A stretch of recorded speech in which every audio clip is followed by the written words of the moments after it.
반갑습니다 친구들. 오늘은 부활주일입니다. 예수님께서 우리와 함께 하시기 위해서 이 땅에 오시고 다시 부활하셨습니다. 그 주님의 크신 사랑을 우리 시간 함께 찬양하는 귀한 시간 되었으면 좋겠습니다. 우리 함께 고백하겠습니다.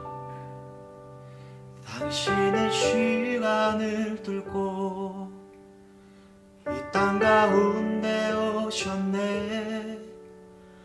우리 없는 하늘 원치 않아 우리 삶에 오셨네.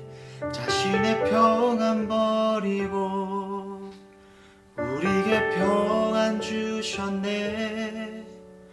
가장 낮은 자의 모습으로 우리 삶에 오셨네.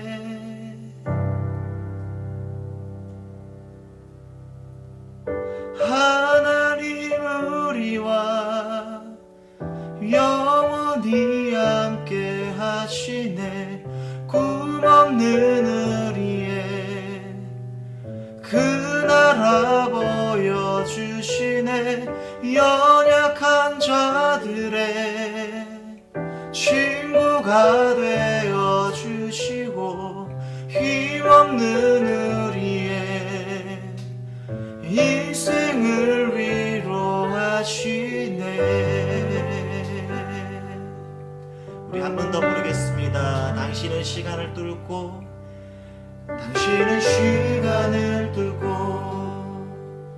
이 땅 가운데 오셨네. 우리 없는 하늘 원치 않아 우리 삶에 오셨네. 자신의 평안 버리고 우리에게 평안 주셨네. 가장 낮은 자의 모습으로 우리 삶에 오셨네.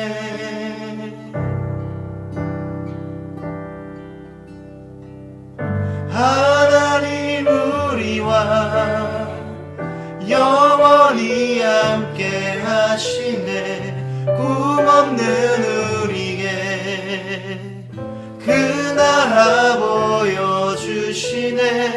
연약한 자들의 친구가 되어주시고 힘없는 우리에게 인생을 위로하신 예수. 이곳에 우리와 함께 영원히 예수. 이곳에 우리와 함께 영원히. 우리 한 번 더 고백하겠습니다. 예수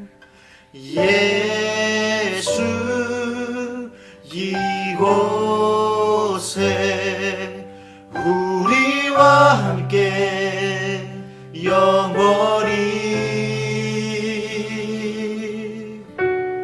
예수 이곳에 우리와 함께 영원히. 우리 마지막으로 예수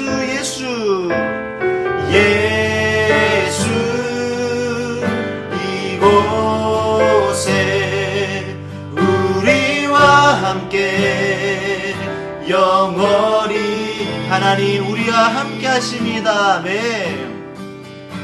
하나님 우리와 영원히 함께 하시네. 꿈없는 우리에게 그 나라 보여주시네.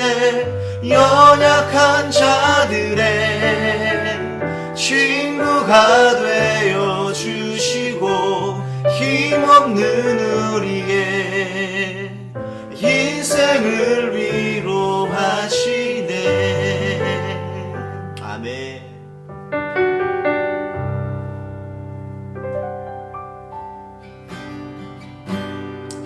우리 시간에 예배를 위해서 함께 기도했으면 좋겠습니다. 오늘도 우리 한 한자리 모여서 이 시간 예배드립니다. 오늘 특별히 부활주일입니다. 날 위해서 날 사랑하시기 때문에 이 땅에 오신 그 예수님의 크신 사랑, 오늘 말씀을 통하여서 다시 한번 더 깨닫는 귀한 시간 되게 도와주시옵소서.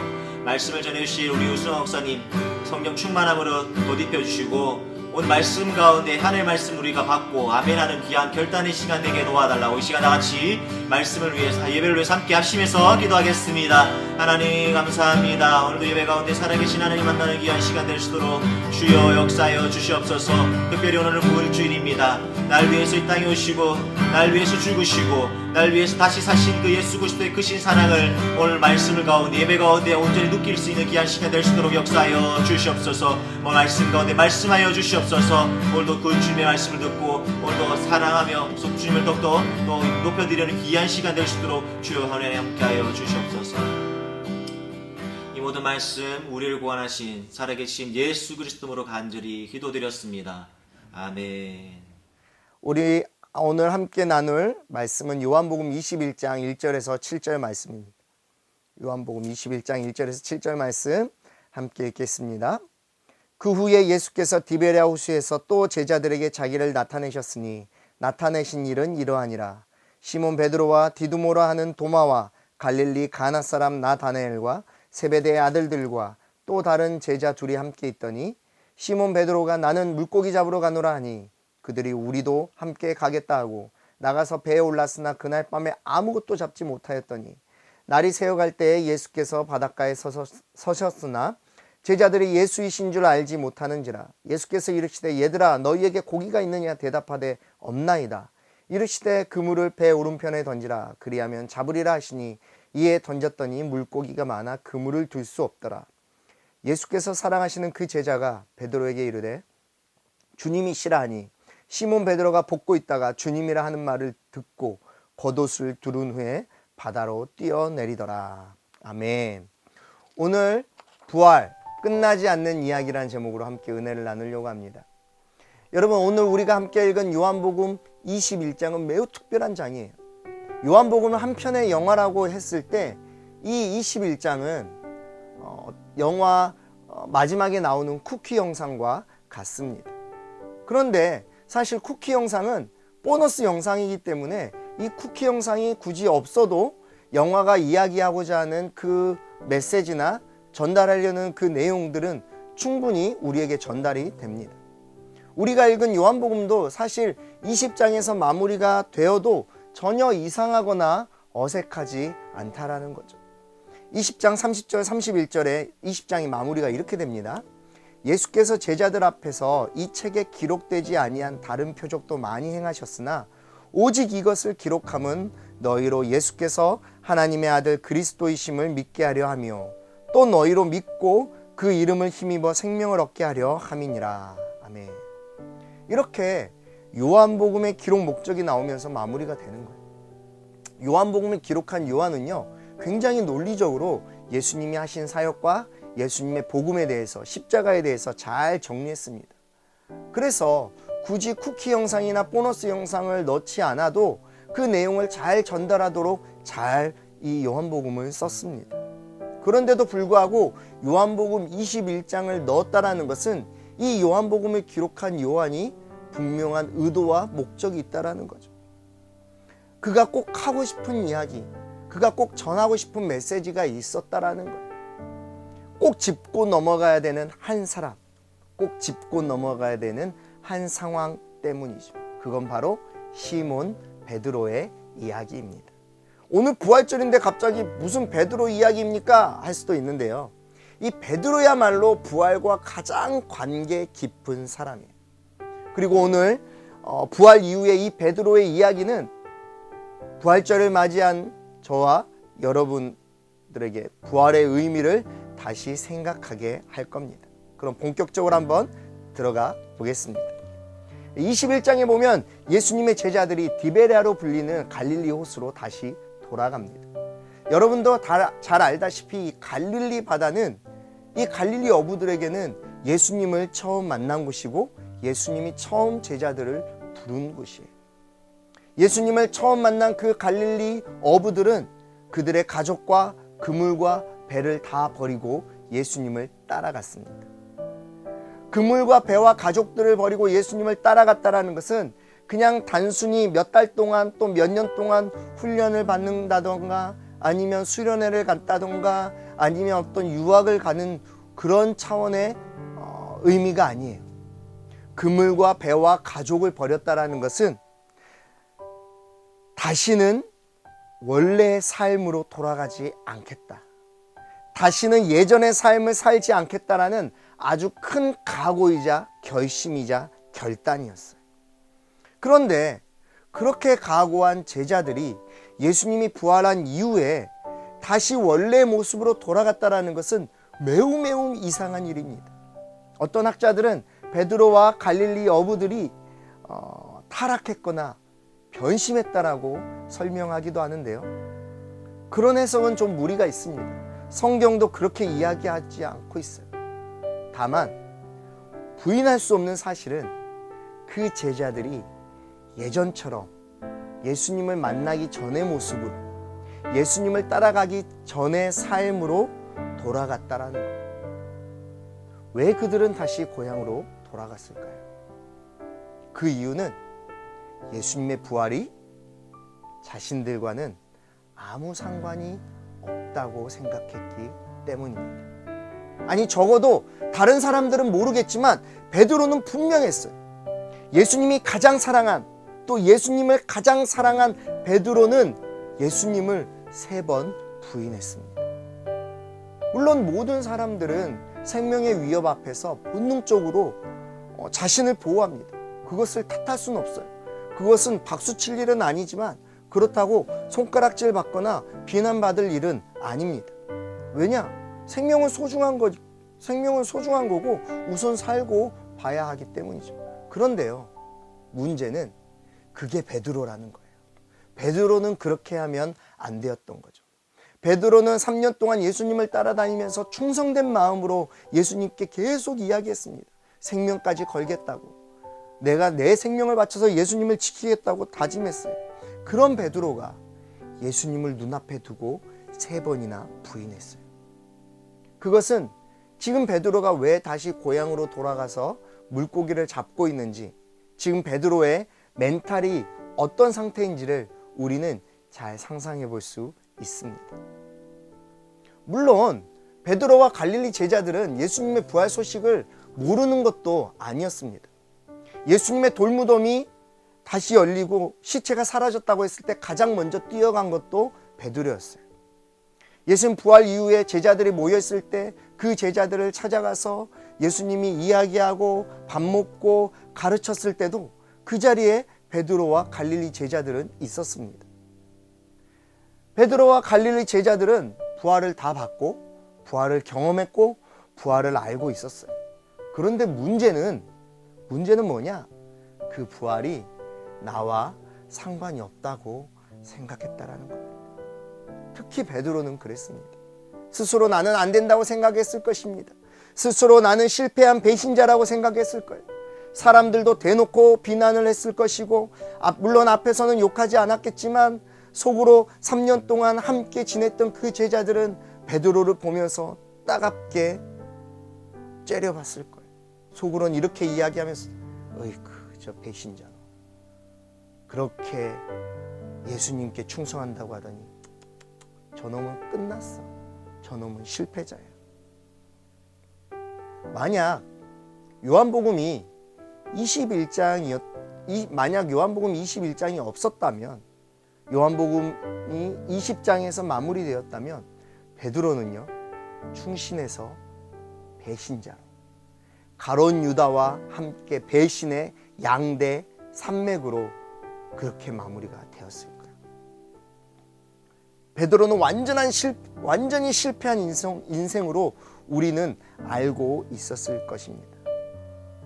베드로를 잘 읽어보면 아시겠지만 베드로는 요한복음 18장에서 예수님을 3번 부인하고 그 이후에는 거의 안 나옵니다. 예수님이 십자가에 달리셨을 때도 어디에서 뭐 하는지 나오지도 않아요.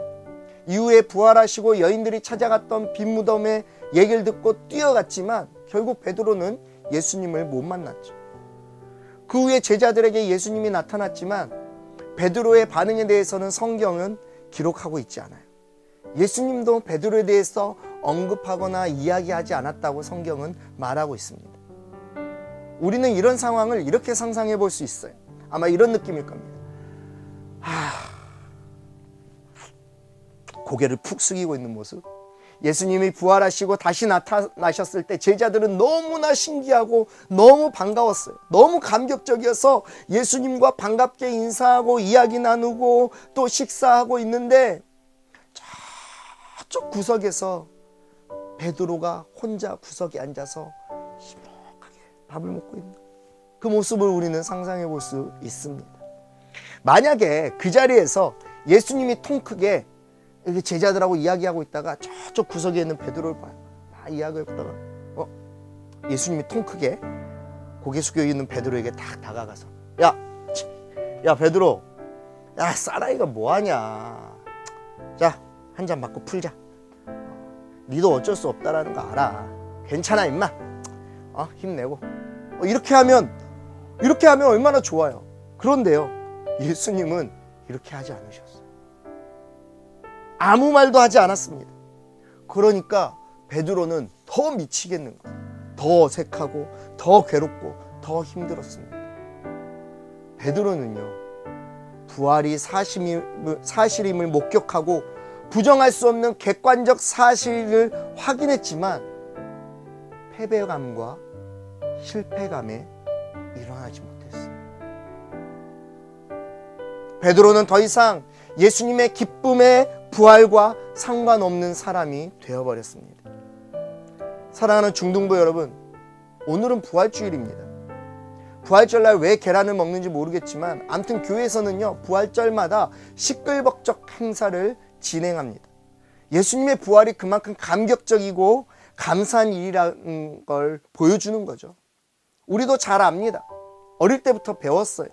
유치원 다닐 때부터 예수님이 왜 십자가에 달리셨는지, 우리를 위해서 3일 만에 부활하셨고 또 다시 살아나셨다는 사실을 배웠고 믿고 있습니다. 아니, 믿을 수 있어요. 그런데 그게 오늘 2020년 4월을 살고 있는 중학생인 나에게 무슨 상관이 있냐는 거죠. 코로나 때문에 답답하게 학교도 못 가고 집에서 잔소리 폭탄을 맞고 있고 어깨에 힘 빠져 살고 있는 나와 무슨 상관이 있냐는 거예요. 평범한 일상이 무너진 지금 나와 무슨 상관이 있죠?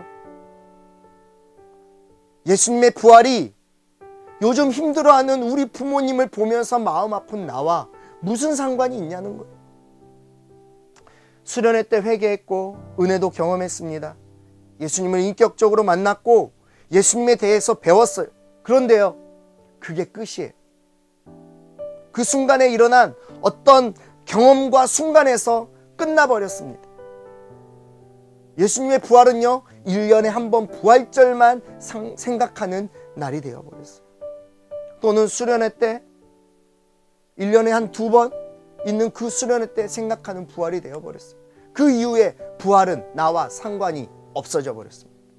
나는 여전히 죄인인데, 나는 여전히 그대로이고 똑같은데, 나는 여전히 똑같은 죄 때문에 괴로워하고 힘들어하는데 부활절이 나와 무슨 상관인가?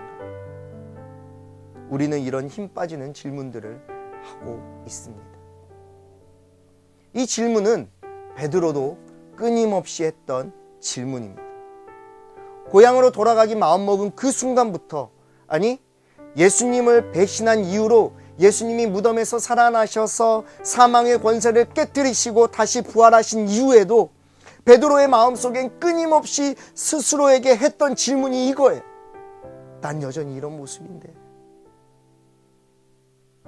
예수님의 부활이 나랑 무슨 상관이 있는가? 그렇게 베드로는 고향으로 내려갑니다. 다 끝났다고 생각했어요. 예수님이 부활하셔서 모든 상황이 다 끝나버렸습니다.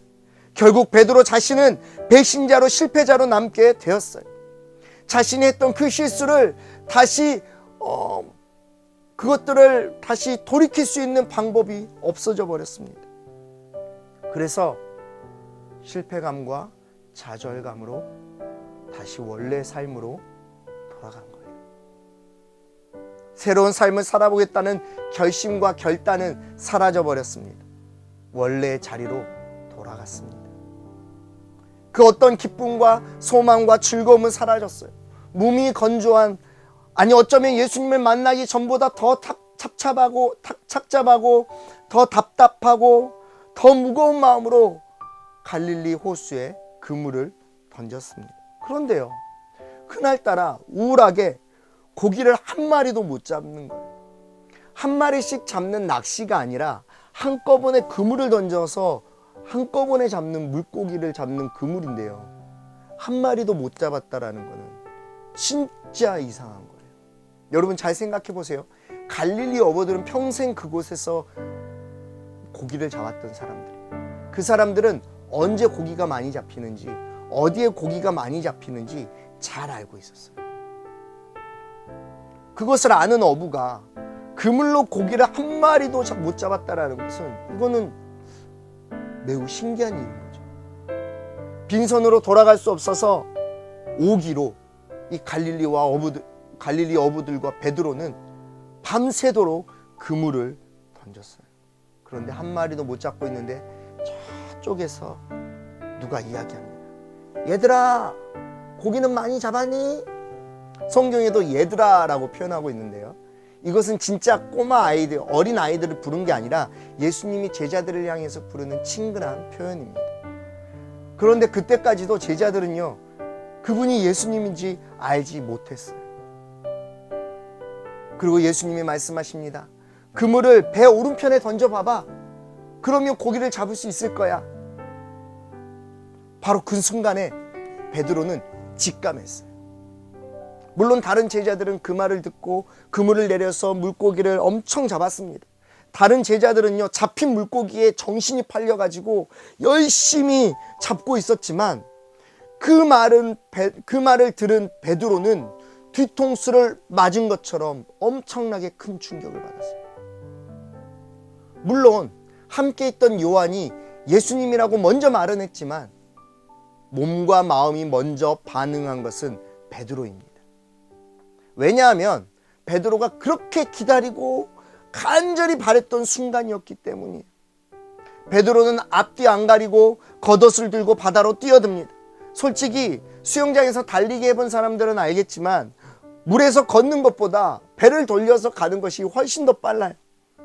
그것도 육지에서 약 100m 정도 떨어진 그 거리에서 겉옷을 입고 바다에서 뛰어 걸어간다는 것이 얼마나 힘든 일인가요? 이성적으로 판단하면 차라리 배를 돌려서 가는 게 더 빨랐죠. 이성적으로 판단하면 그렇게 반응해야 합니다. 그런데요, 베드로는 그렇게 계산하지 않았어요. 베드로는 바로 뛰어듭니다. 설교를 준비하면서 목사님은 이 부분이 너무 울컥했습니다.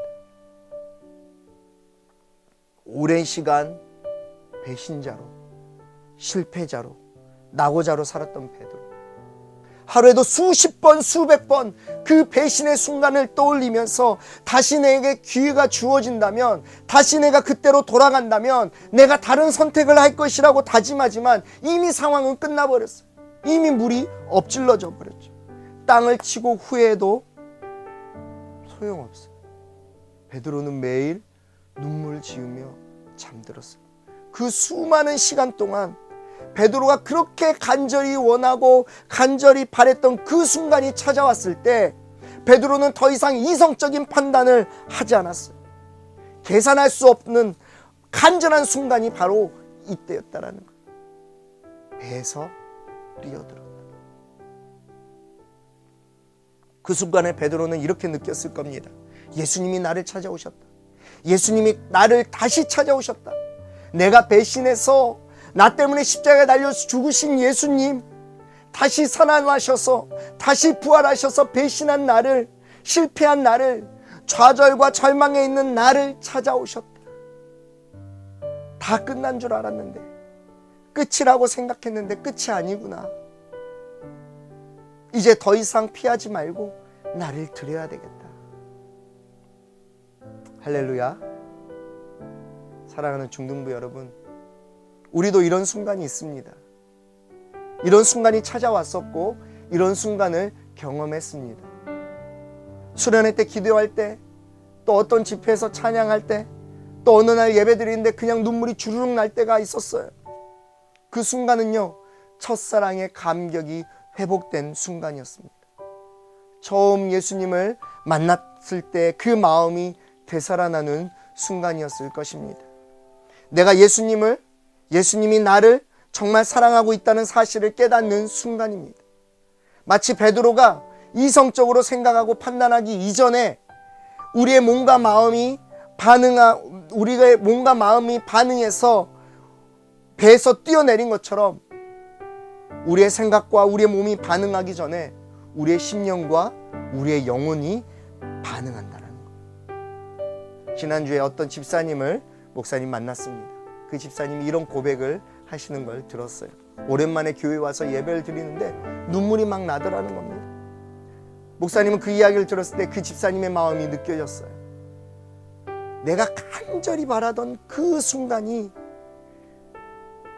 이루어졌을 때, 베드로가 간절히 바라던 그 만남이 이루어지는 그 순간, 우리의 영혼과 우리의 심령은 반응한다라는 것. 그런 순간이 우리에게도 찾아옵니다. 그 감격과 그 감동이 찾아옵니다. 아, 맞다, 그랬었지. 예수님이 나를 사랑하셨지. 예수님이 나와 함께 하고 계시지. 무릎을 탁 치면서 아, 맞다 하는 순간이 찾아온다라는 거예요.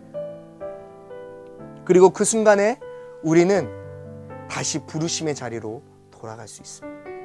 다시 사명의 자리로 돌아갈 수 있습니다.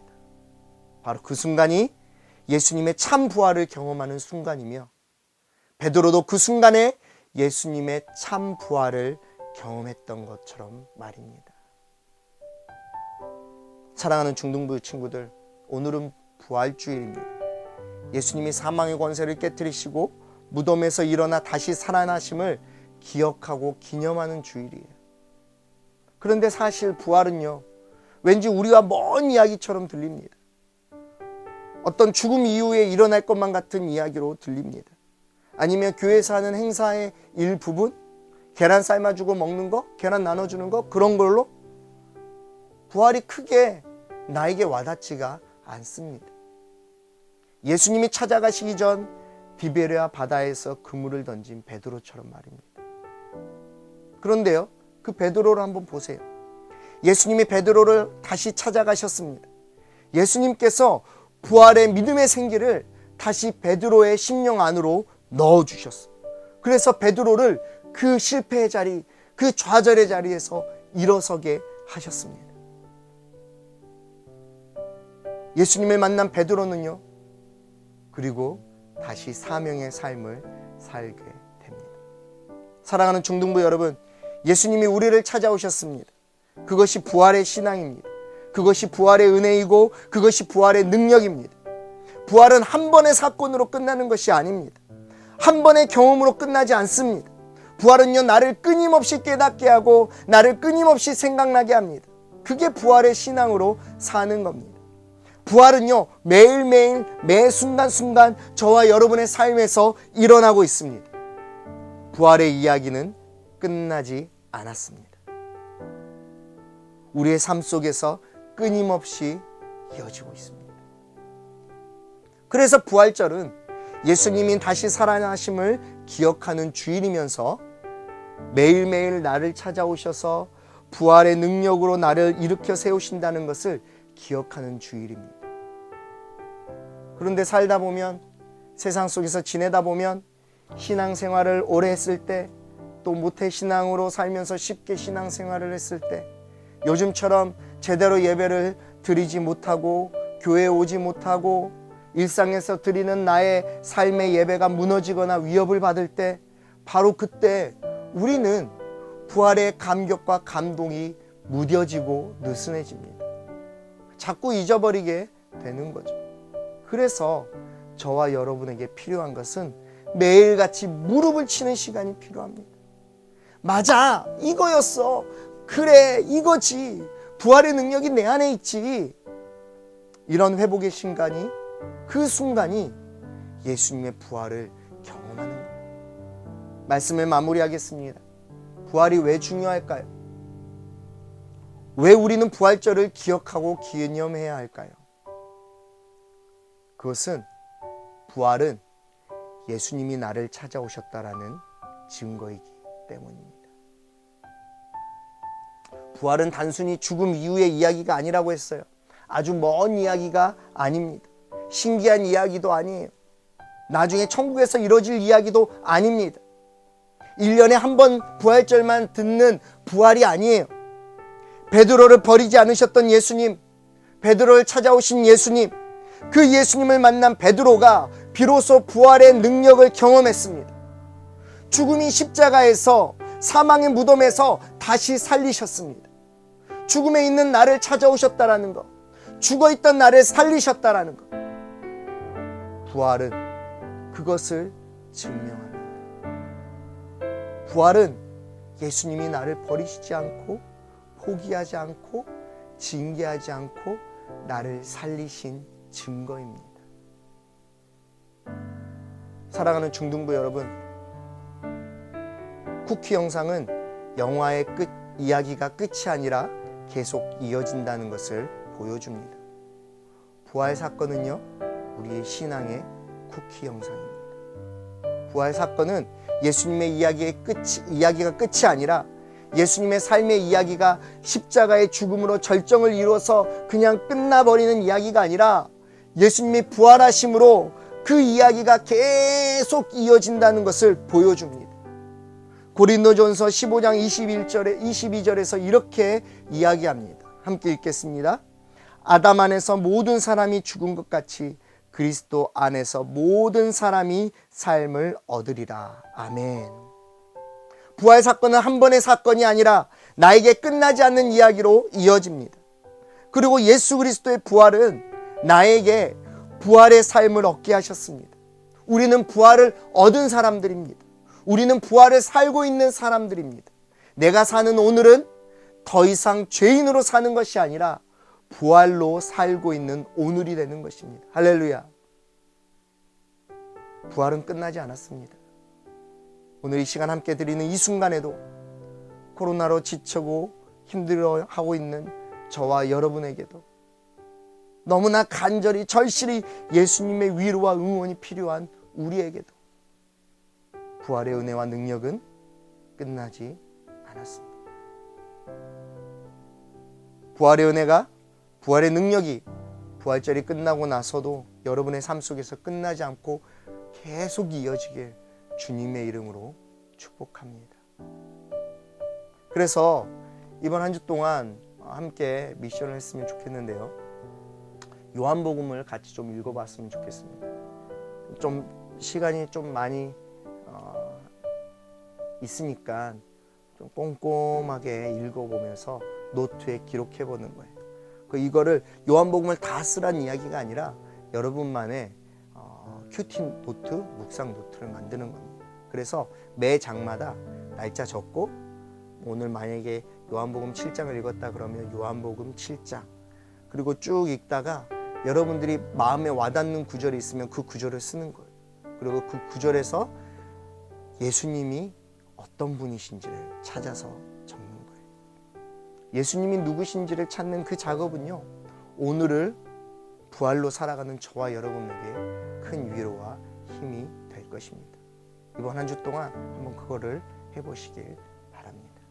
목사님이 기도하겠습니다. 하나님 아버지, 이렇게 힘든 시기에 우리가 맞는 부활절은 또 다른 우리에게 큰 의미를 줍니다.